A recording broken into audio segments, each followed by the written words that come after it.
Olá, tudo bem? Nesse vídeo a gente continua com o conteúdo sobre investimento em bolsa de valores, completando a entrevista com o criador da Trígono Capital.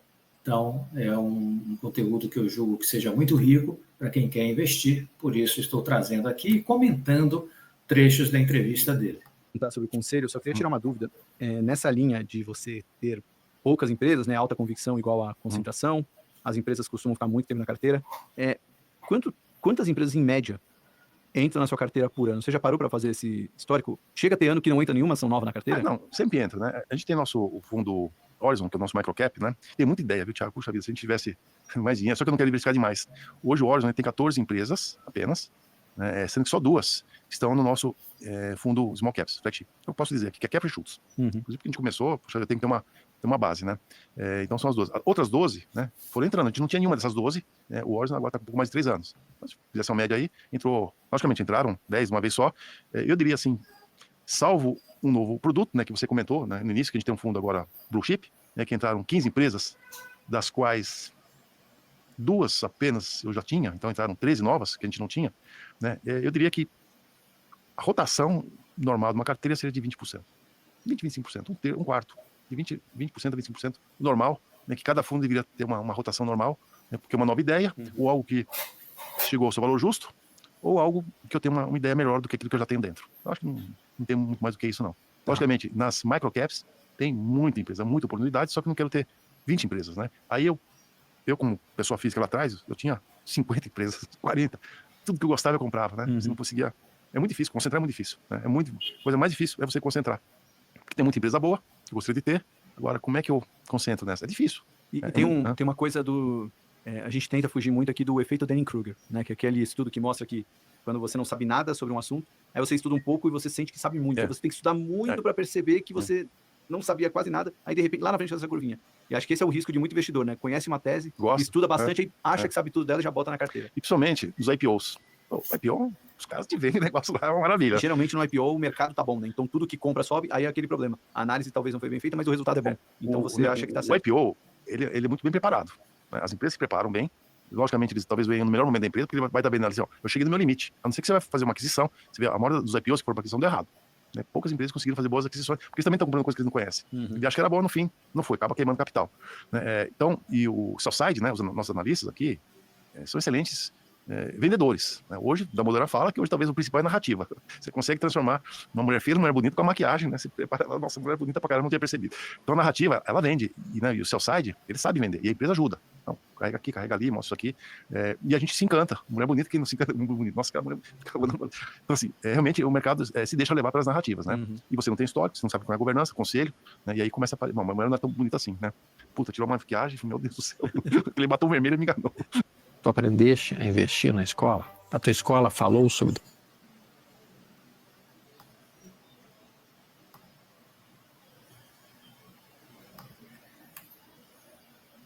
Queria que você falasse um pouco da importância do conselho. É um assunto que a gente aborda pouco. Como é que vocês atuam nisso em participação, indicação, e o quanto isso é importante até para small cap? Se é, às vezes, mais importante no small cap do que numa grande empresa. Sim, com certeza. Então, hoje, só para te dimensionar aqui, nós temos 2,6 bilhões sob gestão, né? Então, somos realmente pequenos, e nós indicamos, eu falo assim, o conselheiro não é da Trígono, gravem isso aqui, né? Pessoal, meu conselheiro não é, o conselheiro é indicado pela Trígono, né? Para a empresa e não para a Trígono, com o apoio de outros investidores. Então, a gente propõe, a gente leva lá para a Assembleia, né? Apresenta o nome, currículo, e o mercado nos apoia ou não, e 90% dos casos nós conseguimos eleger os nomes indicados. Como é que começou isso, Salomão? Começou no Nordbank. Então, né, para quem não conhece a história, né, o Nordbank criou em 2007, Estratégia Small Caps. Nordbank é o fundo soberano da Noruega, hoje tem 1,6 trilhões de dólares sob gestão, algumas vezes o PIB da Noruega, acho que é 4 vezes o PIB da Noruega. Imagina um fundo que é 4 vezes o PIB do país. E 95% do Nordbank, do fundo, tem que ser investido fora da Noruega, senão ele vai comprar a Noruega inteira. Então, eles criaram em 2007 Estratégia Small Caps. Não havia Small Caps até então, e saíram contratando gestores de países emergentes. Porque não adianta, o cara não vai conhecer Brasil, né? O Nordbank tem 300 funcionários, imagina isso aqui, investir todos os recursos. Então, eles contratavam gestores de países emergentes, né? Principalmente. E aí, nós, né, eu, no caso, né, como gestor, vim de crédito, minha formação foi de crédito, e, curiosamente, nos escolheram para ser o primeiro gestor da América Latina do Nord Bank, não de small caps, de tudo. Eles até então não tinham nenhuma gestor terceirizado, era tudo índice. Compra índice, cola no índice, né? Basicamente era um fundo estratégia passiva na América Latina, porque eles não tinham conhecimento. Hoje são, acho que são 6, 7 gestores diferentes, e a gente foi escolhido porque eu não tinha histórico, né? Eu estava lá fazendo gestão de renda variável há menos de um ano. Foi a minha formação em crédito, em empresas. Eu sou hoje, eu sou um analista, sou analista gestor. Tem gente que é gestor nunca foi analista. Você lê um monte de relatório, a opinião, você forma a sua opinião baseada na opinião dos outros. Aí você filtra tudo e toma uma decisão. Eu continuo analista como sempre fui. Eu faço 42 anos fazendo análise, né, planilhando, tendo balanço. E o Nord Bank, eles têm como propósito ser o fundo de melhor governança do mundo, o objetivo deles. Nós queremos ter a melhor governança do mundo, e um dos princípios da boa governança é indicar conselheiros. Então tem que ter conselheiro nas empresas que eles investem. E aqui no Brasil, começou em 2009, vai ter assembleia, né, a gente não entende nada de Brasil, indiquem o seu boletim, como é que você vai votar, né? E aí tinha que atender os requisitos deles, por exemplo, tal do blacklist, essa empresa não pode investir, né? E nós passamos a indicar os nomes, que nós avaliávamos, os conselhos, só que o Nord Bank ele tem essa posição ativa, que, né, os gestores contratados, só que 80% é passivo. Então quando eu tinha, por exemplo, eu tenho Marco Polo, como gestor, só que Marco Polo estava no índice da FTSE ou do MSCI, já estava lá no índice, então ele tinha Marco Polo já. Então ele pegava as minhas Marco Polo na carteira dele e mais as Marco Polo que ele tinha lá. E tinha os advogados, né, que representavam o Nord Bank, que não era ele, tem sempre alguém advogado que vota. Esse cara tinha mais 200 fundos de pensão, endowments, e que ninguém sabia nada de nada. Eu tenho que votar na Assembleia, eles votam. Pô, o Nord Bank votou, o que o advogado fazia? Descarregava para todo mundo. Então a gente fez, na época, esses 8 anos com eles, cerca de 160 assentos fiscais de administração, pessoas que nós indicamos que foram eleitos pelos nossos, a posição que nós tínhamos, pela posição deles e dos estrangeiros que votavam junto. Isso a gente foi aprendendo como é que seleciona os conselheiros. Fiz o curso que eu te falei da Fundação Dom Cabral em 2013. Por que você fez? Eu não sento em conselho. Mas como é que é um conselho? Como é que é um conselheiro? Como é que tem que ser? Né? Então, nós fizemos o curso para aprender, primeiro escolher conselheiro e saber como o conselho funciona. Como é que tem que ser um bom conselho? Então, foi um aprendizado. Então, a partir daí, a gente continuou. Então, na Trígono, eu acho que a gente já fez mais conselheiros do que a gente fez na outra gestora. Né? É 26, né, hoje. Só que 7 anos, não, mais não, 26. Mas se a gente somar tudo, a gente deve ter feito uns 250 assentos. Não são pessoas, né? Porque às vezes, cada ano, ele se mantém, reelegemos, então eu conto cada vez que ele foi reeleito, cada ano um assento. Você levantou umas perguntas aí que você aprendeu no curso, do que é um bom conselho, o que ele faz. E aí, o que você pode explicar para a professora Elisomar, que era a coordenadora, na minha época, continua hoje, ela fala assim, 90%, ela é dura mesmo, ela fala, 90% dos conselhos não prestam, a palavra dela. Por quê?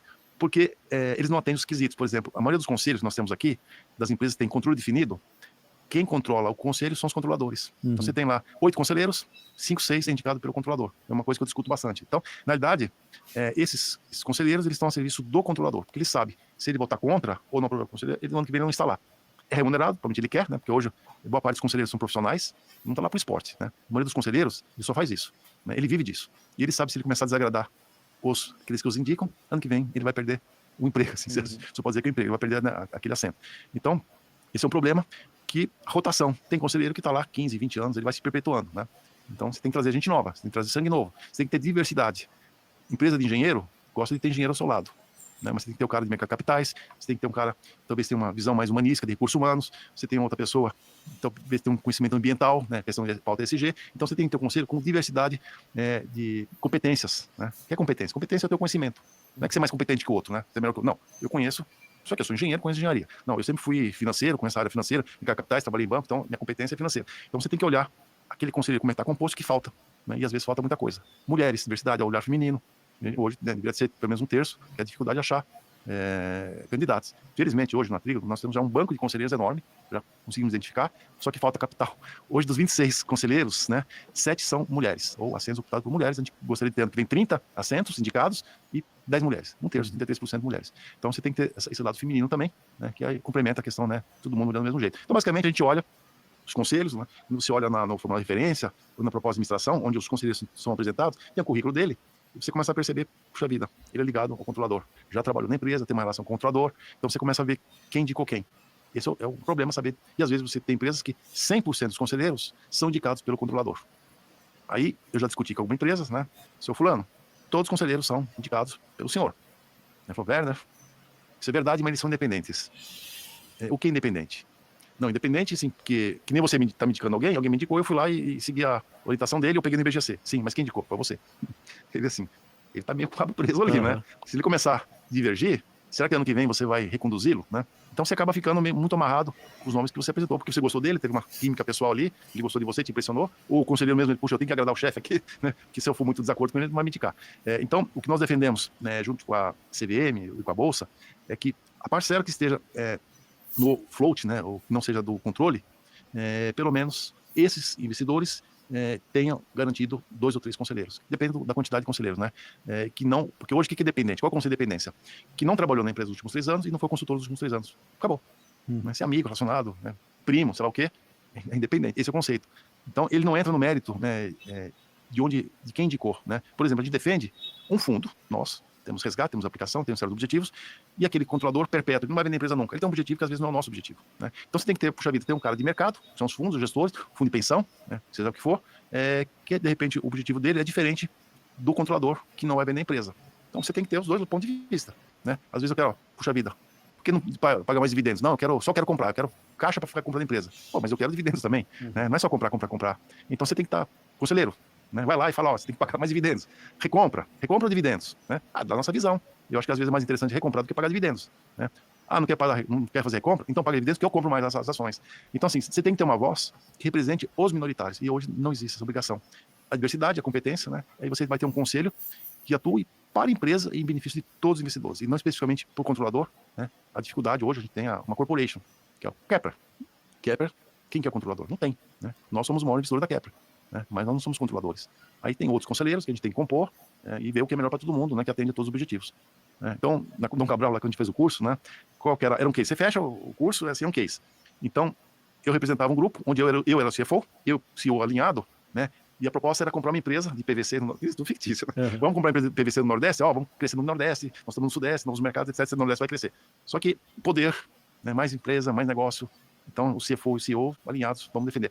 E quem que era o outro lado? Tinha lá a família, que era a dona, tinha os fundos de pensão, tinha os fundos e pessoas físicas. Cada um com um propósito, né? E a dinâmica desse caso era assim, a gente querendo convencer a comprar e cada um queria uma coisa, né? O controlador, ele também não sabia muito bem o que ele queria. O fundo de pensão queria dividendos, né? O pessoa física queria valorizações para vender. Então, essa foi a dinâmica. E a vida real é assim, né? O controlador tem um propósito, e dependendo do tipo do investidor, cada um tem o seu propósito, né? O Nordbank, perene, vai ficar lá para sempre, né? De boas empresas para perenizar, né, o fundo, que é basicamente o fundo de previdência e dos recursos do país. Então, esse é um objetivo muito longo prazo. Pessoa física, ele quer um tiro muito rápido, né? Quer comprar hoje, quer valorizar e logicamente, quando surge uma história de fusões e aquisições, geralmente a ação sobe. Puta, subiu 30%. Azul vai comprar Gol, ou vice-versa, já sobe, você não sabe se é bom, já sobe. Né? Então, assim, essas histórias de fusões e aquisições, geralmente a ação sobe, né?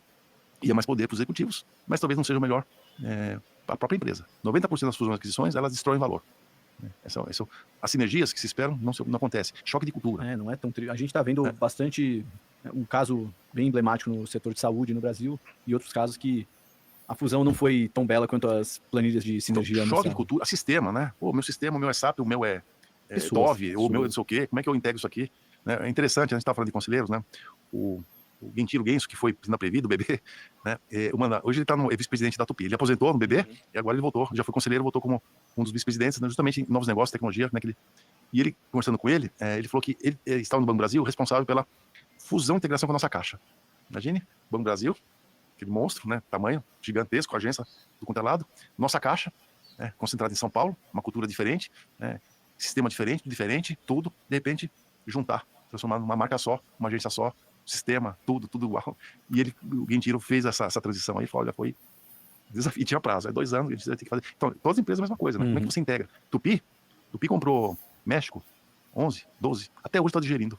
Cultura mexicana completamente diferente da brasileira.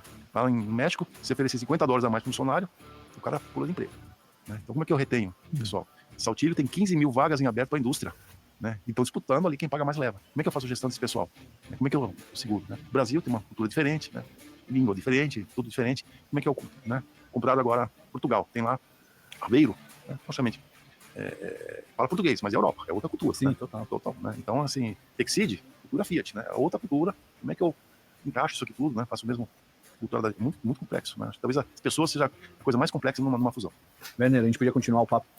Então, aqui a gente vê, né, o universo complexo que é o meio empresarial, né? Desde a sua área de gestão executiva até o seu conselho de administração.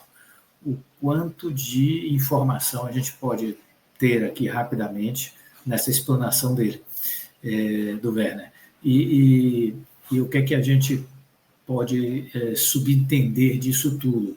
Que definitivamente investir não é fácil, não é simples, é uma coisa complexa.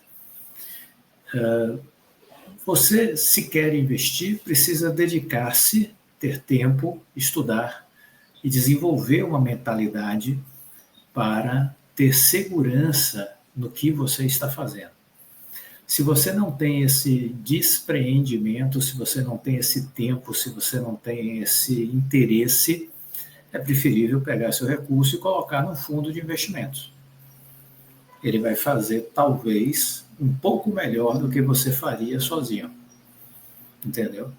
Agora, se você está disposto a dedicar tempo, se você está disposto a estudar as empresas, estudar a bolsa, fazer isso ao longo de anos e anos e anos. Eu invisto desde 2006. Estamos em 2025. Desde 2006. Erros e acertos. Erros e acertos. Né? Então, é um processo. Quanto mais tempo você passa, mais você aprende. Mais consistência você tem. Mais disciplinado você fica. Né? Porque você já viveu muita coisa, já sofreu muita coisa, já teve muitas tristezas e alegrias no mercado. E é este processo contínuo que lhe dá a condição de seguir em frente. Né? Vale a pena? Eu não tenho a menor dúvida que vale a pena. Mas é preciso ter essa compreensão de que não é simples, não é da noite para o dia, é um processo que demanda tempo. Espero que você tenha aproveitado este conteúdo. Deixe aqui nos comentários se foi útil para você. Eu espero de coração que tenha sido. Fique com Deus e até a próxima.